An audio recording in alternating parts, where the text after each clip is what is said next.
Bismillah. Bismillah, alhamdulillah. Salatu wassalamu ala Rasulillah Sayyidina Maulana Muhammad bin Abdullah wa ala alihi wa sahbihi wa man wala. Insyaallah mulai di pagi hari ini kita membaca sirah Nabi Muhammad sallallahu alaihi wasallam dengan tujuan bisa mengikuti sejarah hidup baginda Nabi Muhammad sallallahu alaihi wasallam, karena sebagaimana Allah jelaskan di dalam Al-Quran, laqad kana lakum fi rasulillahi uswatun hasanah. Sungguh ada pada diri Nabi Muhammad sallallahu alaihi wasallam suri tauladan ya, dalam rumah tangganya, di dalam dakwahnya, bahkan dalam medan pertempurannya, pengaturan strategi, semua sudah diajarkan oleh Nabi Muhammad SAW. Karena Siti Aisyah sendiri ketika ditanya bagaimana Rasulullah SAW, jawabannya beliau kana khuluquhul Quran. Pribadinya Rasulullah, akhlaknya beliau adalah Al-Quran. Kepingin tahu isi Al-Quran, penerapannya ada di diri Nabi Muhammad sallallahu alaihi wasallam.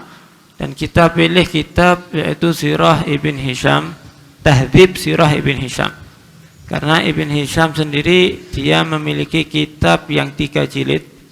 Dia lebih tebal kitabnya, tapi di situ terlalu panjang, semua dibahas, khilaf-khilafnya, kemudian nama-nama kuda semua dibahas, ya, terlalu detail. Akhirnya kita lebih pilih kitab Tahdzib Sirah Ibn Hisham, karena Tahdzib Sirah Ibn Hisham dia lebih memperingkas, kemudian mengambil pendapat-pendapat yang dianggap kuat. Nah, Al-Faslul Awwal ma qabla al-Maulid Syarif, dzikru sardin Nabi Nasabi Zaki min Muhammad sallallahu alaihi wasallam ila Adam alaihi salam. Di awal sini, di fasal awal, yang pertama dibahas adalah membahas sekilas daripada nasabnya Nabi Muhammad sallallahu alaihi wasallam. Di sini mulai Nabi Muhammad sampai Nabi Adam alaihi salam. Cuman di sini sekedar dibaca.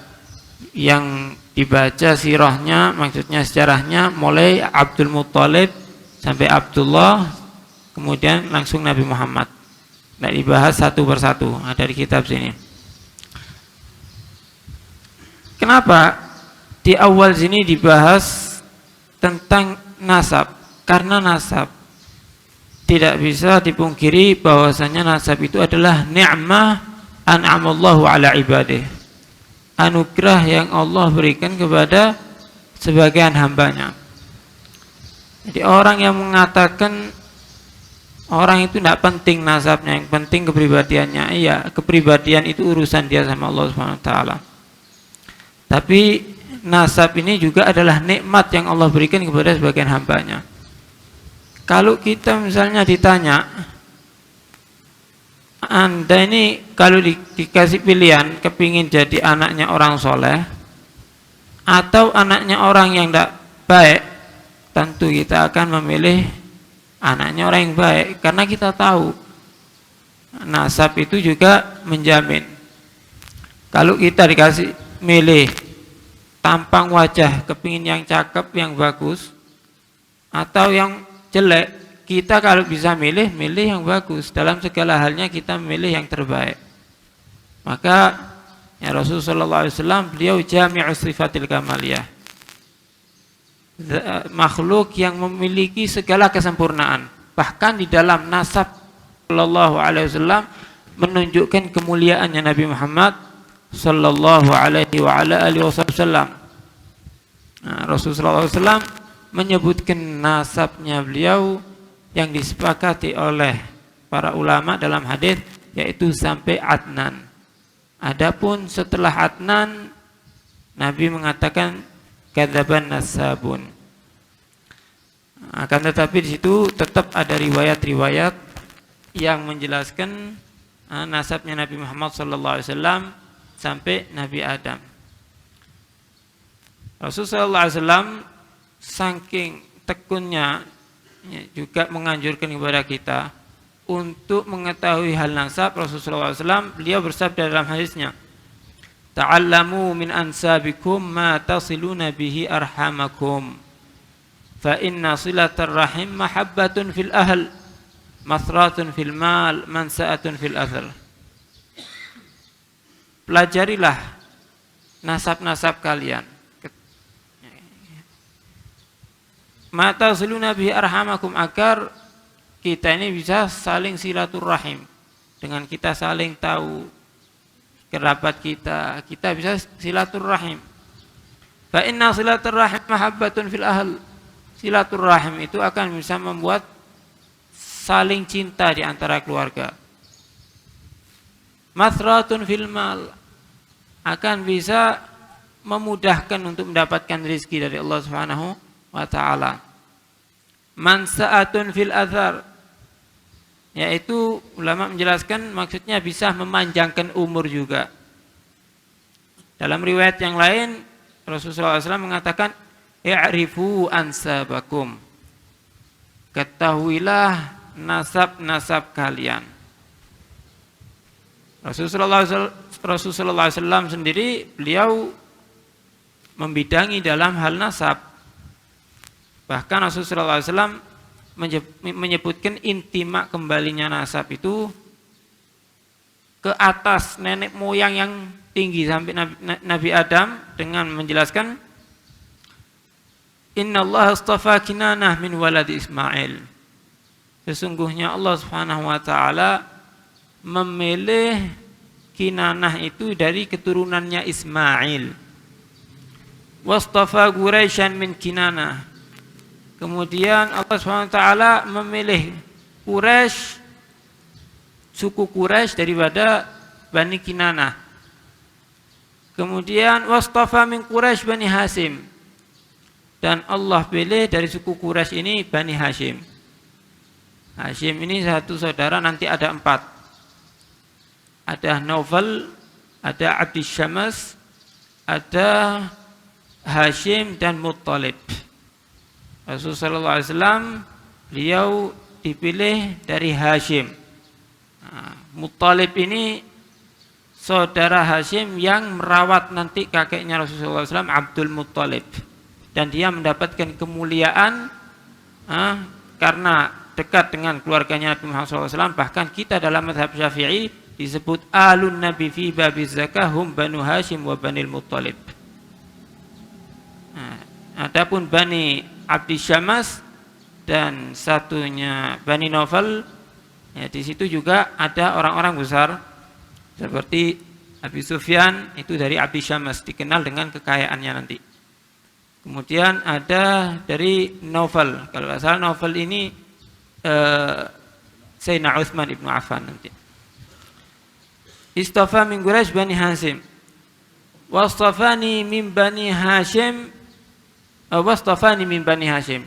Kemudian Allah pilih aku dari Bani Hashim.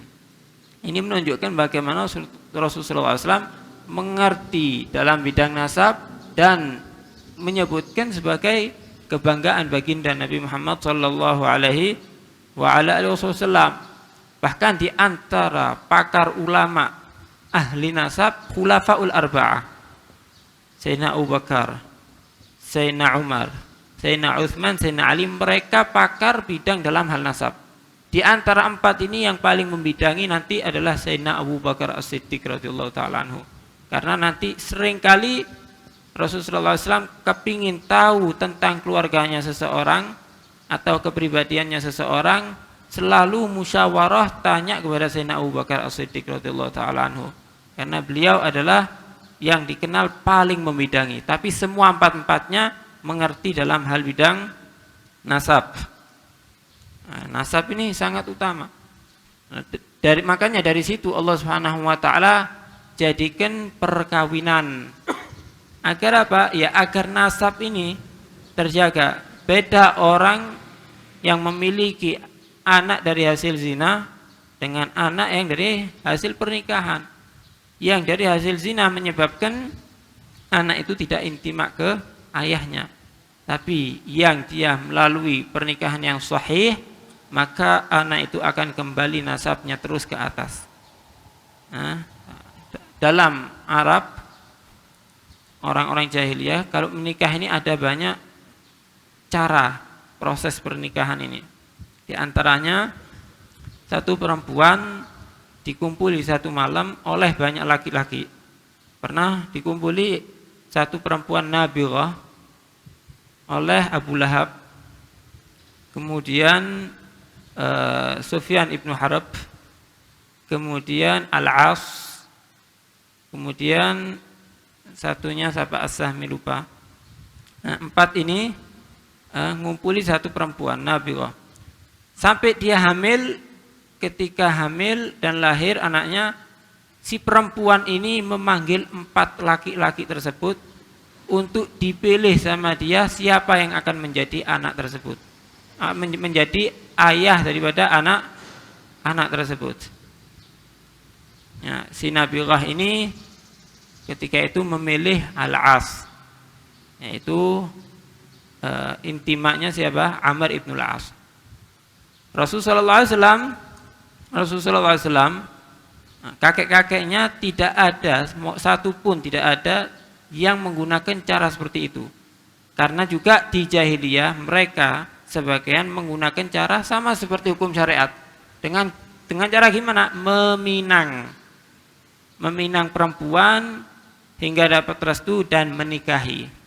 Semua kakek-kakeknya Nabi Muhammad SAW dengan cara-cara yang seperti itu, tidak ada dengan cara-cara yang dilakukan sebagaimana cara yang pertama tadi. Orang Arab sangat peduli dalam urusan nasab. Sampai dikatakan anna min farti hubbil Arab li ilmi nasab dhabatu ansab khailihim kama dhabatu ansabahum.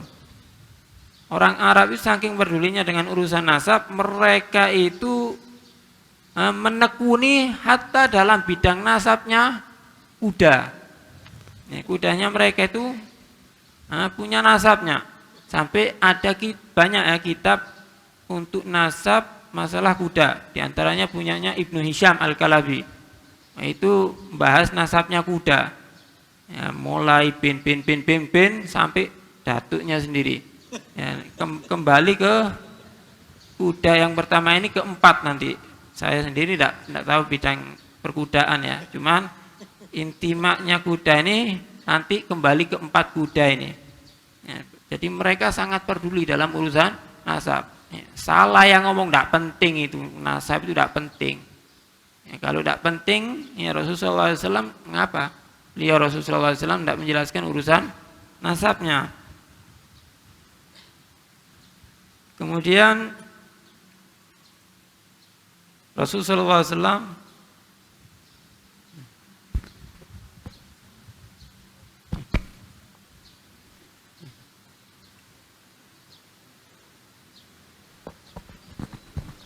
Tafadhol, ada mungkin ada ifadah lebih.